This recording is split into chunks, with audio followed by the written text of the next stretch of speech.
The issue is not the election. The election is a battle in a war.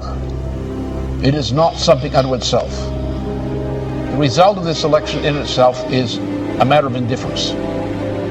It's a question of how the battle is won and lost, which is important. But there's another issue here. There's also an issue of World War III.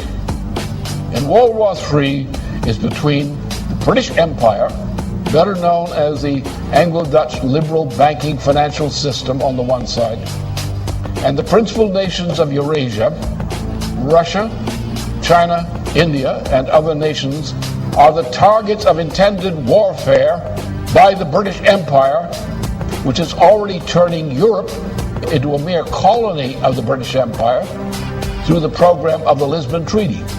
If the Lisbon Treaty were adopted, and is being pushed for adoption now, there would not be a single nation on the continent of Europe, west of Belarus and Russia, which had any sovereignty whatsoever.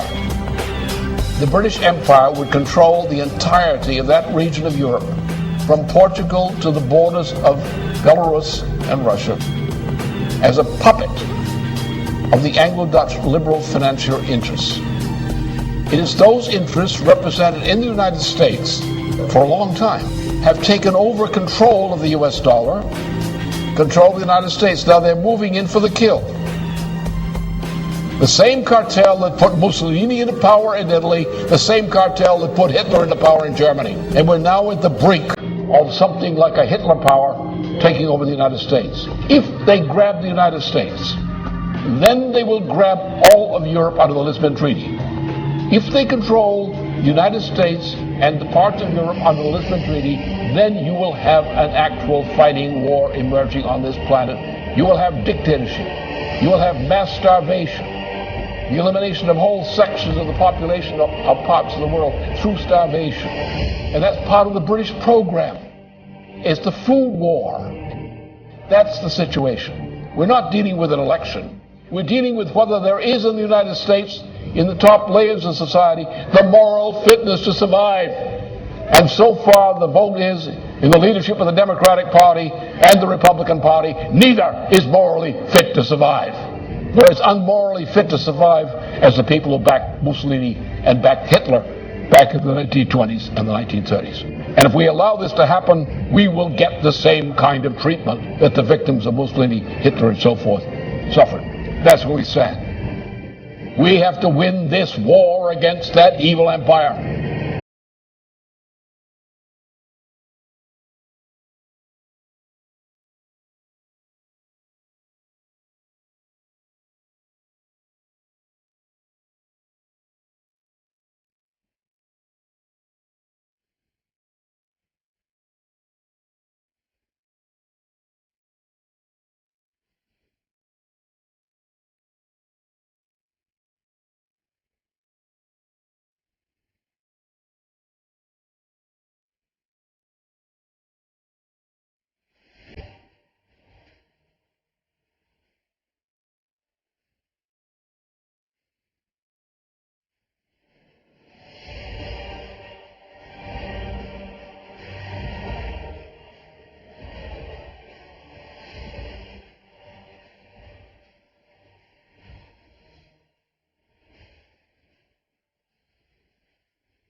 Now, for a number of months now, there has been a worldwide food crisis caused by many things, by the financial policies, various kind of management deals, by the WTO, which ought to be eliminated, by the promotion of biofuels, which is destroying food supplies.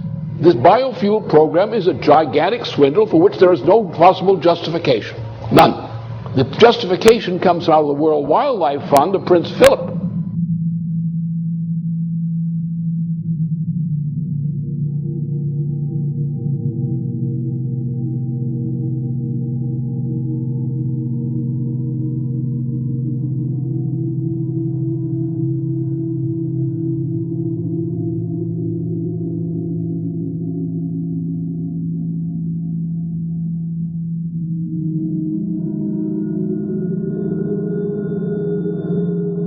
in Zimbabwe, for example, what's the crime? You have an African population in Zimbabwe, which was one of the biggest fighters against the British Empire. They're not allowed to develop their own territory because London, by various mechanisms, prevents them from doing so. And London uses the farms it allows to prosper in former Rhodesia to feed the populations of Britain. So you have non-African farmers running farms, producing food in Zimbabwe for the edification and fattening of Brits. But the rest of the population is inhibited in any attempt to develop. What they've done is they've taken industries, manufacturing industries in particular, agriculture in particular, and countries which were good agricultural producers or good manufacturing producers have been stripped of those industries. Those industries have been taken to populations where the lower 80% of the population is illiterate. So you have colonies of manufacturing in countries in Asia, Africa, and so forth, South America, where the people, the 80% of the population, does not participate in the economy. You have areas which used to be food-producing areas which no longer produce food. Because what you're having is a world dictatorship under the name of globalization, better called the new Tower of Babel, in which the cultures are being destroyed as the United States is being destroyed, as Germany is being destroyed, as Italy is being destroyed, as France is being destroyed, and the attempt to make war on China, India, and Russia. And that's the intent of the British Empire. Nothing less than destruction and breakup of China, the breakup of Russia, the breakup of India. That is the policy of the British Empire now. This is what the game is.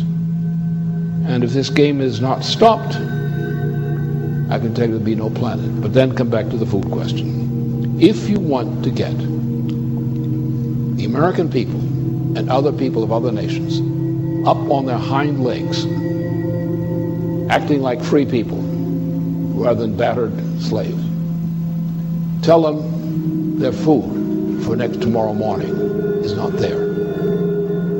That activates popular resistance more than anything else. We are now in such a situation. For many parts of the world, the lack of food is an immediate reality. There is a growing explosion throughout much of the world over this food shortage issue. The rate of food shortage is increasing because the stocking from various food stores, annual stores, has been already delivered, and there's not enough. So as the fact of the empty warehouses and equivalent forms of supplies, as these things go down without food, the food crisis is going to accelerate.